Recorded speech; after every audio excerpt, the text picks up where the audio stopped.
Hi everyone, thank you for coming to my presentation focused around instructional improvement within the Law Enforcement Training Institutes. We are wanting our students to be inspired, and we need to be passionate teachers as well, and it's very important that we are both inspired and passionate in order to create students who are also inspired and passionate about learning.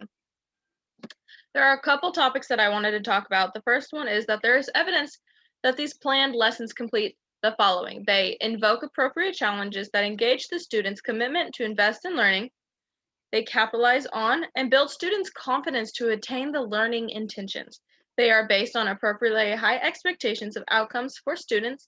They lead to students having goals to master and that they wish to reinvest this into their own learning. And they have learning intentions and success criteria that are explicitly known by the student. By having these 5 aspects of this topic, it's able to show that we can have inspired and passionate students to engage in their own learning, which is very important for us. Moving on to the next topic, that all teachers are thoroughly familiar with the curriculum in terms of content, level of difficulty, expected progressions, and shared common interpretations about these with each other. It's important that Law Enforcement Training Institute instructors communicate with each other because everybody has different experiences from the law enforcement field. Every instructor has been in law enforcement for 5 or more years, which is very important, and these learning strengths can help with the teaching strengths of the teachers, which will help the student to achieve their educational goals. So these are the steps I believe that we need to take now in order to move forward towards instructional improvement. With the evidence that these planned lessons, I believe that there are 4 steps that we need to take now. The first one is sitting down and evaluating the lessons plans, and this is to see how we can improve our lesson plans in order to achieve the goal that we have set forth for this next academy class.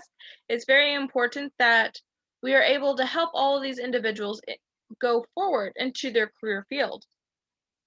The second step is after adjusting the lessons plans, we teach a lesson to a mock class, and this mock class can be to high school students, or this can be to people who are working at the law enforcement training institutes.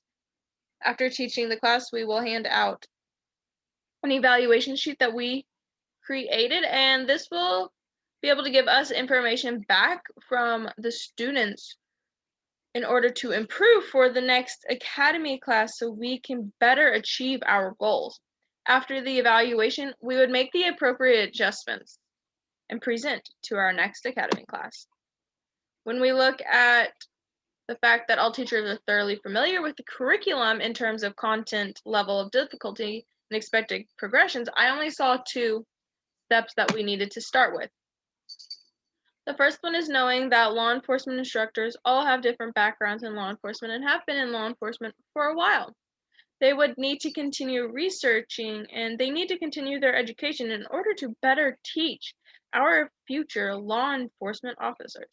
The second step is that the teachers need to keep up communication with each other, and this is something that has been lacking because one teacher focuses on one topic of education and no other teachers usually help with that, and this needs to change in order to create the best possible lesson plan in order to achieve the students' academic goals.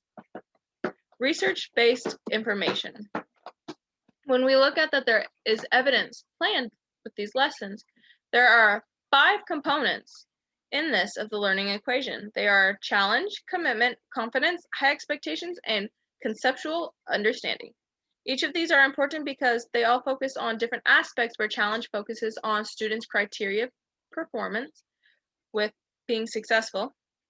Commitment focuses on the idea of teachers or students having an attachment to reach a goal. Confidence is that both the teacher and the student are motivated and they believe that they can do this. High expectations is where the student sets expectations that they want to achieve.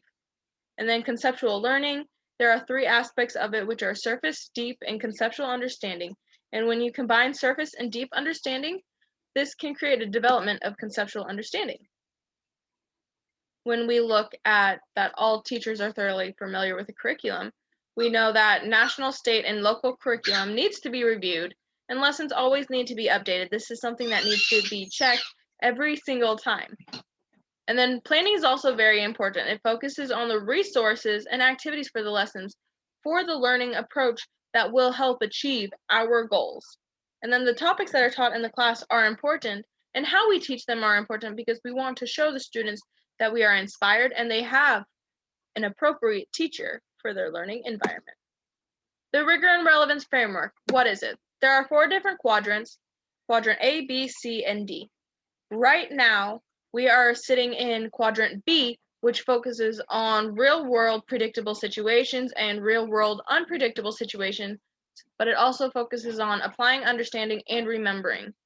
These are all very important because when we look at Quadrant B, this focuses on students having the acquired knowledge and solving problems, being able to complete their work. When we look at Quadrant D, which is where we want to be, this also applies to real-world predictable and unpredictable situations and focuses on creating, evaluating, and analyzing.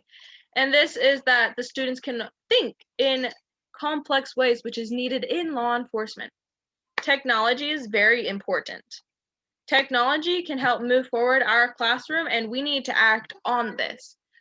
Michael Fullen talked about 6 C's, which are critical thinking, communication, creativity, collaboration, character education, and citizenship, leading to deep thinking goals, which is very important. And then there's a flipped classroom style that also works with education and technology, and we have to be aware of how we can use that because we can use this in order to achieve what we are wanting with the flipped classroom, where we can have our students read or watch videos the night before and then come back into class, and we can have a deep conversation about teaching. We need to act on this now because we need to create inspired students in order to achieve their career goals. If we are not acting on this, then we are not trying our hardest to help these students achieve their career goals. Thank you for taking the time out of your day to watch this presentation. I hope you have a good day. Thank you.